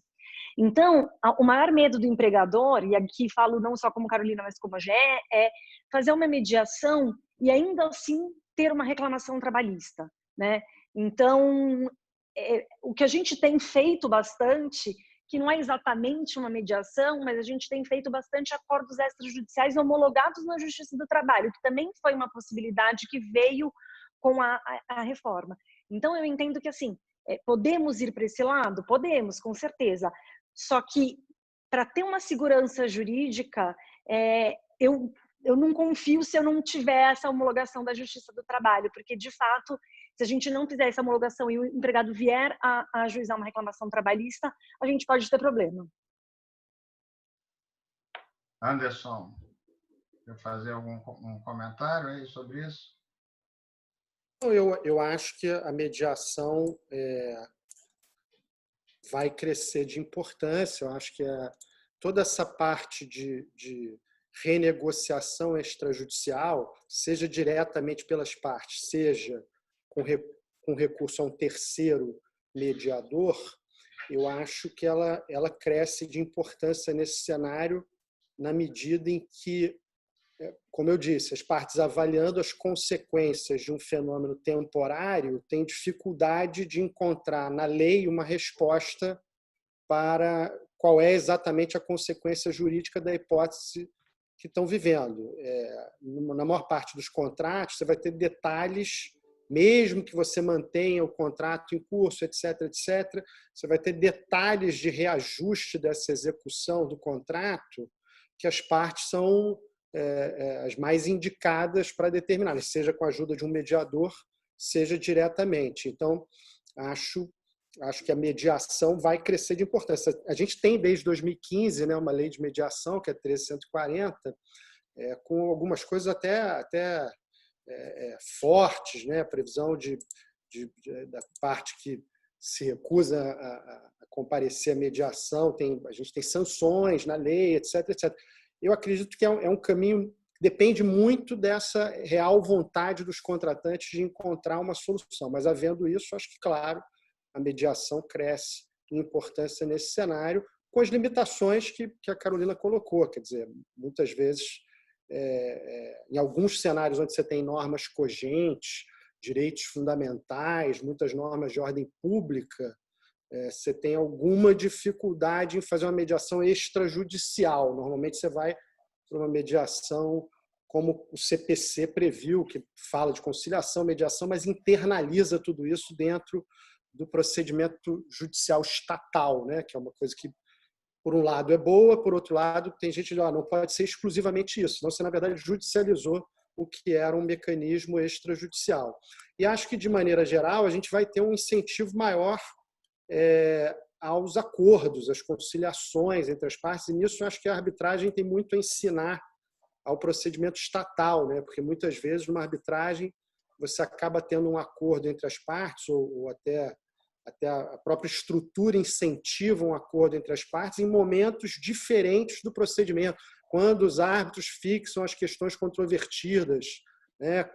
Às vezes até lá no final, quando em alegações finais o tribunal arbitral lista ali as questões sobre as quais quer que as partes se pronunciem, né? Isso faz muitas vezes que os advogados antevejam, às vezes corretamente, às vezes nem tanto, mas antecipem um pouco a percepção dos árbitros sobre como eles estão enquadrando aquela hipótese fática. Isso, às vezes, incentiva um acordo, isso, às vezes, mitiga um pouco uma posição muito, muito rígida que uma das partes estava adotando. Então, acho que, de maneira geral, a gente vai ter uma maior abertura, uma sensibilidade, eu diria.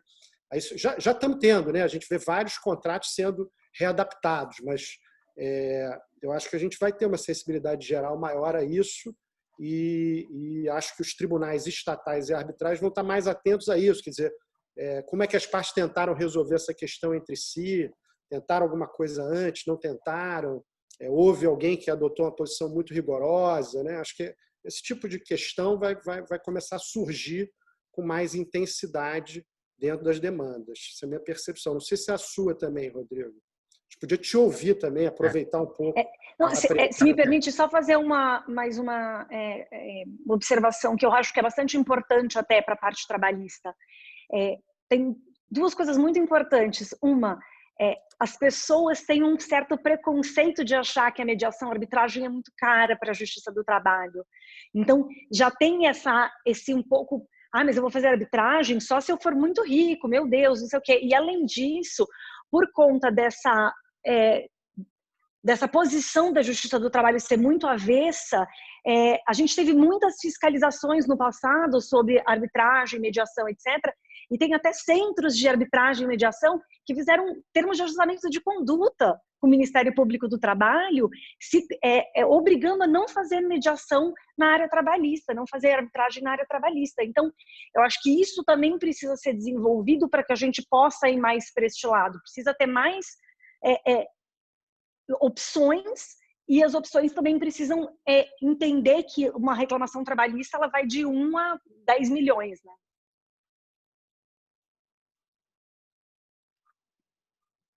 Está no mudo. Obrigado, Carolina. Julie está nos escutando? Sim, estou.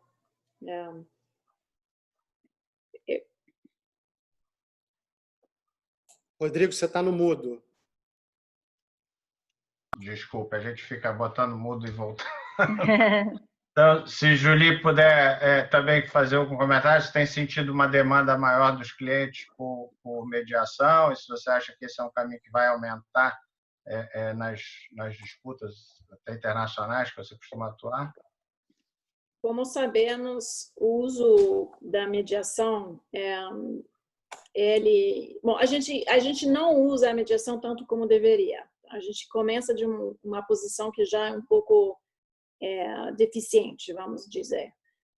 Agora, o que o Covid demonstrou, e eu participei em mediações pelo Zoom, possivelmente vocês também fizeram isso, e se de alguma forma aquela participação numa mediação Zoom mostra para o cliente, particularmente uma disputa internacional onde ele não vai ter que viajar mesmo para aquela mediação, o fato de que é muito fácil dedicar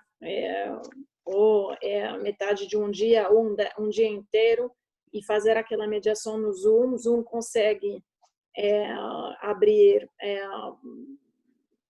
salas distintas para todos os participantes, breakout rooms, onde as pessoas podem falar de maneira confidencial. Eu acho que, como advogado, se vocês possivelmente têm o mesmo receio, aquela noção de que poderíamos virtualmente ficar numa sala distinta com proteção de confidencialidade, eu ainda estou com algum questionamento sobre isso, mas estamos avançando desse jeito, possivelmente sim. Eu acho que no futuro poderia aumentar um pouco o uso da mediação, porque fica bastante fácil. Obrigado, Julie. Eu queria colocar uma outra questão para vocês, para todos, que com essas medidas de isolamento todas e restrição de locomoção, restrição de abertura de comércio e, em alguns lugares, até monitoramento por celular da localização das pessoas, enfim, de repente, de uma hora para outra, se admitiu muito, eu acho até que facilmente, uma intervenção do Estado muito grande em liberdades individuais, em direitos, seja de empreendimento, seja liberdade de locomoção mesmo, e em questões de privacidade também. A Carolina falou da preocupação com a confidencialidade, mas eu acho que também há uma preocupação hoje em dia com privacidade, e nós vimos aí o adiamento da entrada em vigor no Brasil da Lei Geral de Proteção de Dados, né? Até que ponto, nesse novo normal aí, nós vamos admitir um menor grau de privacidade, talvez, rever alguns desses conceitos de liberdades econômicas e tal, em razão da pandemia, e isso afetando o negócio da empresa, que não pode abrir um comércio, enfim, restringindo a liberdade contratual também, de alguma forma. Carolina? Eu já nem sinto que a gente tem toda essa privacidade, porque agora, nessa época, nós estamos fazendo muitas compras online, né? Então, agora, qualquer página que eu entro, vou procurar um julgado, eles ficam me oferecendo liquidificador, ficam me oferecendo roupas. Então, assim, eu já não acredito tanto que a gente tenha muito essa privacidade, né? Com relação à questão do governo, teve um debate logo no início super grande trabalhista sobre a questão do fato do príncipe, que se você for obrigado a fechar seu negócio por conta de uma obrigação que o Estado impôs, você poderia imputar para o Estado as despesas. Mas, assim, eu não acredito, eu acho que essa tese não cola, né? Porque é uma tese muito mais complexa do que simplesmente isso. Até eu acho que já teve o Madeiro, ou mais algum deles, já tiveram questão com relação a isso. A gente, particularmente, pode continuar aberto, porque na GE, basicamente, o que a gente faz é relacionado à energia, então são atividades essenciais, né? Então, a gente continuou, nossas plantas continuaram abertas, mas eu acho que esse novo normal, infelizmente, a gente vai acabar tendo que se submeter a isso, né? E vai ter que aprender outras formas de fazer, que nem os restaurantes vão aprender outra forma de fazer promoções, de entregar em casa, aqueles que são... A gente vai ter que se reinventar, e eu acho que vai ter que se reinventar sem muita privacidade. Anderson, eu sei que você estudou bastante aí essa questão de Lei Geral de Proteção de Dados e tal. Eu queria ouvir um pouquinho o que você teria. Eu acho que a questão da intervenção do Estado, a minha impressão é de que a gente vai viver uma volta um pouco do pêndulo. A gente vinha numa coisa muito de um liberalismo econômico, etc., uma coisa talvez com lei de liberdade econômica, todas essas questões, e agora a gente vê um momento em que o Estado precisa atuar para ajudar de alguma forma, né? É difícil ver soluções para certos setores da economia sem alguma ajuda do Estado. Isso vinha sendo demonizado e agora talvez isso volte para um meio termo, um equilíbrio aí que seja ideal. Agora, acho que nesse processo, claro, a gente sofre sempre o risco de um certo controle do Estado sobre todos os campos, né? Então, a gente tem visto, por exemplo, isso que você mencionou, acesso a dados de aparelho celular para evitar a aglomeração de pessoas. Então, o Estado tendo acesso a esses dados por conta de um acordo celebrado entre o governo federal e as operadoras de telefonia. Então, tudo bem, ótimo, mas como é que fica o usuário nisso? Como é que fica a nossa privacidade? Tem casos interessantes no mundo todo. Teve um caso na Coreia que foi muito famoso, que era um sujeito que tinha uma relação extraconjugal e nessa coisa de acessar os dados para saber quem se movimentava, evitar as aglomerações, embora o nome dele não fosse identificado, na internet as pessoas conseguiram descobrir quem era e sofreu quase uma espécie de linchamento virtual, né?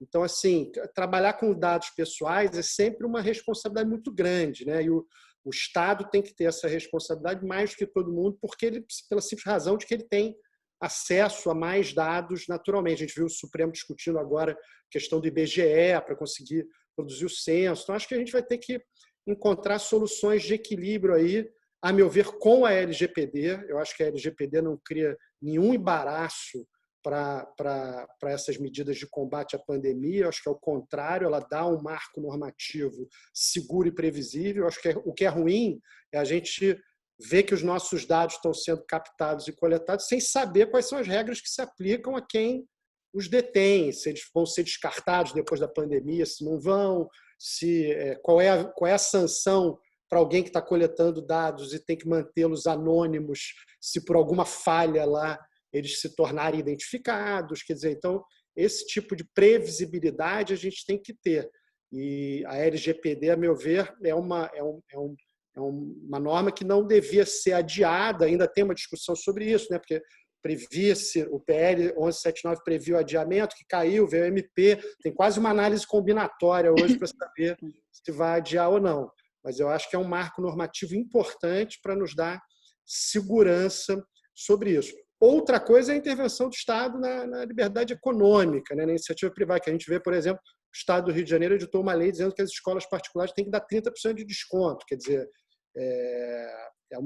tem uma dúvida sobre a constitucionalidade dessa lei, porque a rigor pode ser encarada tanto como disciplina propriedade privada, que é competência da União Federal, como vinha entendendo o Supremo até hoje, pode ser encarada como norma de defesa do consumidor, enfim, aí tem uma discussão sobre a constitucionalidade da lei. Mas isso eu acho que sempre assim, não pode ser feito, se for feita alguma intervenção na atividade econômica, acho que a perspectiva teria que ser uma intervenção para ajudar, né? E o Estado tem o direito tributário para fazer isso, por exemplo, né? Então, uma intervenção que cria ônus a mais nas situações que existem hoje e que não dá uma compensação tributária ou alguma outra forma, são medidas sempre polêmicas, que eu acho que têm que ser embasadas em muito estudo econômico para terem legitimidade. Acho que acabam acontecendo de maneira um pouco demagógica, e isso a gente tem que evitar ao máximo nesse momento. Mas, Anderson, aqui falando da empresa,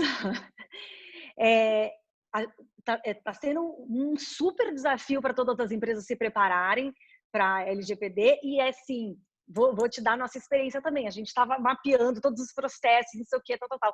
Chega a pandemia, para a gente se não tiver realmente o adiamento, é bem complicado, porque, de novo, com as pessoas todas trabalhando em home office, etc., o processo para colocar em prática deu uma engasopada, assim, sabe? Mas tem duas coisas, né, Carolina? Você deve estar acompanhando o projeto de lei. Uma coisa é a entrada em vigor das normas, outra coisa é a entrada em vigor das sanções. Então, as sanções já estão sendo postergadas. Mas as normas é importante entrar em vigor logo, né? Foram 18 meses já de adaptação. Se as empresas não conseguirem em 18 meses se adaptar, você tem que ter a impressão de que estão adiando a lei demais, né? Então, assim, uma entrada em vigor de normas que não vão gerar consequência sancionatória nenhuma para as empresas que as descumprirem é importante até por uma questão de cultura, eu acho. Eu tenho certeza que a GE está fazendo todo o esforço para se adaptar e sabe da dificuldade. Mas é evidente que tem empresas também que assim, estão meio apostando que não vai entrar em vigor, e aí já estão se adaptando tanto. Aí é uma conduta um pouco difícil também, né? Então, eu fui a vários seminários do ano passado para esse, quando eu falo assim, quem que está 100% preparado para a entrada em vigor? E olha, o quórum era bem baixo. Mas você sabe que eu acho que existe uma dificuldade, só porque a gente entrou nesse tema, mas eu acho que existe uma percepção um pouco equivocada de como a lei funciona por conta do processo legislativo dela, né? Ela previa a autoridade de proteção de dados, essa autoridade foi limada no projeto original e ela veio depois. Quer dizer, qual é a ideia original, né? A ideia original é como aconteceu em vários países europeus, por exemplo, da Itália, por exemplo, Autorità Garante della Privacy, lá, né? Que é o seguinte, a autoridade vai construindo pouco a pouco a disciplina para cada setor. Eu acho que uma das grandes dificuldades da LGPD é que as normas são muito gerais. Então, é muito difícil. Aí fica no colo da empresa transportar aquela normativa geral para a sua realidade específica. Ela nunca vai ter segurança de que ela fez o que um dia algum regulador pode dizer que devia ter sido feito e ela não fez. Então, a autoridade, que é uma espécie de agência reguladora, existe para isso. Se a lei não entra em vigor, a autoridade não começa a funcionar e o diálogo do setor privado com a autoridade vai minguando. Então, acho que até por isso era importante que entrasse em vigor logo as normas, pelo menos, não necessariamente as sanções. Julie está conosco? Estou. Tá. Aí nos Estados Unidos, certamente também essa questão de privacidade e de intervenção do Estado e limitação de direitos é uma coisa muito, muito forte, né, na cultura americana. Você podia fazer algum comentário nessa linha aí? Sim, depende dos lugares. Um país grande com preocupações diferentes depende do estado. Na Califórnia, já eles estão mais preocupados, mais alinhados com o pensamento europeu nessas coisas. Mas eu acho que tem um ponto comum. é o seguinte, que ninguém hoje realmente entende todas as implicações daquela mudança que estamos vivendo agora de transferir todas as nossas conversas, comunicações, trabalho e negociações online. Penso que tem, sim, alguma perspectiva sobre isso. O Zoom, como vocês sabem, que todo mundo teve que fazer o update do app, tipo, 6 vezes durante as últimas 3 semanas. Isso eles estão fazendo modificações, estão tentando de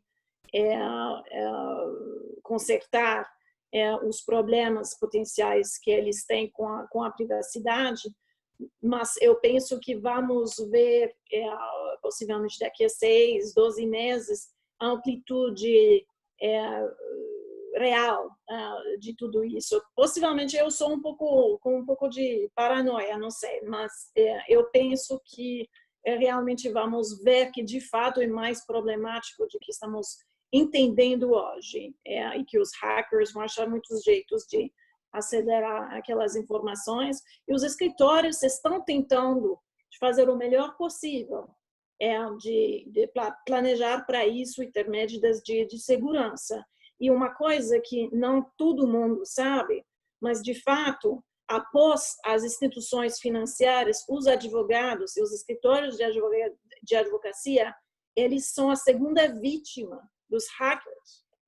Eu não sabia isso até aprender isso, acho que 2 anos atrás, mas eu acho o conceito extraordinário que nós somos assim realmente os sujeitos àqueles ataques desse jeito e somos o segundo grupo após as instituições financeiras. Temos que tomar muito cuidado. Com certeza. São vários os casos que a gente ouve falar aí de ataque, e o escritório de advocacia lida com informação delicada do cliente, né? Então, às vezes o hacker corta o caminho, né? Em vez de tentar entrar numa empresa grande que tem um investimento grande de segurança e tal, o escritório normalmente não é tão, por mais que tome conta, mas não tem a mesma capacidade de investimento nesse tipo de tecnologia de que uma empresa grande. Infelizmente, nós estamos caminhando para o final, né? Nós vamos ter que encerrar daqui a pouco. Eu queria fazer uma última rodada aqui. Tem uma pergunta aqui do André Smilgen, que é a respeito justamente quando a gente tem falado muito em renegociação, em reacertamento das relações contratuais diante de uma nova realidade, mas qual o limite aí do juiz ou do árbitro, enfim, para readequar esses contratos quando as negociações não funcionam? E até que ponto, e aí eu acrescento uma questão que a Julie falou no começo, diferente de outras situações, hoje o juiz ou o árbitro, todo mundo está vivendo essa realidade da pandemia, né? É diferente de outras situações anteriores em que as partes relatam lá uma dificuldade econômica qualquer e que o juiz é uma pessoa que está de fora e não viveu aquela situação. Hoje você está numa realidade em que o juiz também está em casa, proibido de sair na rua, também tem as mesmas dificuldades que todo mundo. De alguma forma, isso também vai mudar a forma como os juízes vão ver as revisões dos contratos, essas renegociações. Eu sei que no campo trabalhista tem muito pouca liberdade contratual no Brasil, mas você tem aí negociações coletivas também, enfim, você tem algum campo disso aí. Eu queria, como última rodada, ouvir de vocês um pouco até que ponto os juízes, os árbitros podem ir e até que ponto talvez eles vão diferente de outros momentos por conta da própria experiência que eles estão vivendo hoje. A gente teve, né, uma coisa super importante, que foi a possibilidade de redução salarial, né, com jornada, e suspensão via acordo individual. Isso era impensável, né, na Justiça do Trabalho e nas práticas trabalhistas. Então, esse julgamento, ficou todo mundo assistindo assim, era, nossa, voto a voto, etc., foi realmente muito importante, porque ia inviabilizar, né? Se todo mundo tivesse que ir para fazer a negociação sindical, mesmo porque as relações sindicais estão um pouco estremecidas desde 2017, por conta do fim da contribuição sindical. Então, o sindicato ainda está voltando a encontrar o seu lugar, sabe? Onde que eu devo atuar, onde que eu não devo atuar? Porque era aquilo, era automático, as pessoas pagavam, tal. Então, ele precisa vender o peixe dele agora. Então, as negociações sindicais estão mais difíceis, né? Então, assim, aí de repente vem uma decisão, porque eu particularmente falei, gente, isso não vai passar. Porque é isso, a Constituição falava lá no artigo 5º, né? Qual que é que você vai reduzir salário, tem que fazer via acordo coletivo. Mas eles fizeram uma análise muito maior do que isso e possibilitaram. E daí voltamos à intervenção estatal do benefício emergencial, né? Então, ou seja, eles nos permitiram, e os juízes agora trabalhistas não vão poder ir contra, né, a decisão do STF, eles vão ter que se adaptar a isso também. Então, a hora que a gente apresentar nossos acordos individuais de redução e de suspensão, eles vão ter que ser aceitos. Então, eu acho que a gente está caminhando também para os juízes trabalhistas vão ter que ter um pouco de mudança de mentalidade também. Eu acho que, por mais que seja super amarrado, não, é assim, a lei aplicando no detalhe, eu acho que eles vão começar a ter que abrir um pouco mais a mente, até porque senão a gente começa a levar os casos para o STF e eles acabam tendo que submeter a uma decisão de uma instância superior, né? Anderson, você acha que muda o jeito de ver revisão contratual, esse tipo de demanda? Eu acho, Rodrigo, que assim, o que eu tenho visto é decisões judiciais em que isso tem sido aplicado de uma maneira talvez demasiadamente criativa, né? Aquilo que a gente tinha falado antes. Quer dizer, eu acho que não, o juiz não pode, o árbitro também não, naturalmente, correr o risco de, porque ele está vivendo a pandemia, porque está sofrendo os impactos disso, começar a achar que os institutos jurídicos são insuficientes, então eu vou criar uma solução aqui que eu entendo que seja justa, e aí, por exemplo, começar com essas coisas, como a gente está vendo em algumas decisões, vamos ver o faturamento, quanto é que para ver se tem margem de lucro, se não tem, comparar com o faturamento do outro, quer dizer, entrar numa coisa de um exame de economia geral dos contratantes dentro de uma ação revisional do contrato. Quer dizer, eu acho que o papel do juiz é aplicar o instituto jurídico, seja ele juiz, seja árbitro. Eu não acho que a lei da liberdade econômica, quando ela vem e diz assim, intervenção mínima, princípio, né? As pessoas chamam chamado princípio da intervenção mínima, ou caráter excepcional da revisão, essas introduções da lei da liberdade econômica foram muito, assim, introduções de rótulo, né? Porque eu acho que se você quer dizer que a revisão tem que ser menos aplicada, você tem que mudar os requisitos da revisão. Você tem que tornar os requisitos mais rigorosos. Por exemplo, como a Lei de Liberdade Econômica fez com a desconsideração, né? A desconsideração da personalidade jurídica, ela foi lá e especificou o que deve ser entendido pelo requisito da confusão patrimonial, que deve ser entendido, as hipóteses, etc, etc. Ela não fez isso com a revisão. Os requisitos continuam sendo os do 478 e do 317 do Código Civil, mas ela enuncia uma coisa meio geral assim de que é excepcional.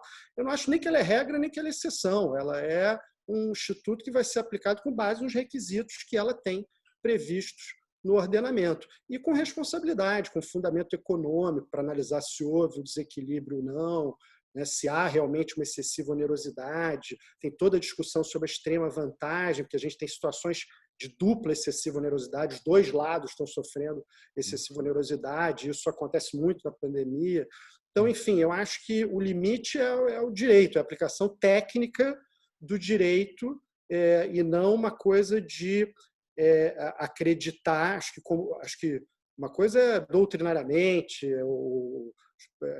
alguém achar que tem que reformular tudo. Tudo bem. Agora, o papel do julgador é aplicar tecnicamente o direito, salvo, claro, os casos em que há eleição de equidade. Mas, fora isso, é aplicar tecnicamente o direito, e a revisão tem tem requisitos bem delimitados no código, a gente tem construção jurisprudencial para isso, a gente tem fundamentos econômicos que são utilizados de modo padronizado em certos setores. Então, eu acho que é isso, é um pouco responsabilidade técnica, não tem outro caminho. Obrigado, Anderson. Julie, você acha que os árbitros, juízes vão mudar as abordagens pela experiência própria que eles estão vivendo? Uhum. Eu penso que é possível, sim. Os juízes e os árbitros agora, eles estão com as crianças em casa, pagando a escola, fazendo a escola online como todo mundo, e eles têm que pagar para isso também. Eles possivelmente cancelaram suas férias, estão tentando de sair de contratos, eles mesmos, possivelmente alugar uma casa, um apartamento, tiver que cancelar o voo. Eles mesmos possivelmente têm aquele posicionamento contratual nos próprios contratos deles e delas. Ainda um pouco mais o ponto que eu fiz na introdução é jurídico mesmo, né? Não é só que tem alguma forma de conhecimento que a pandemia está acontecendo e eles estão vivendo isso também.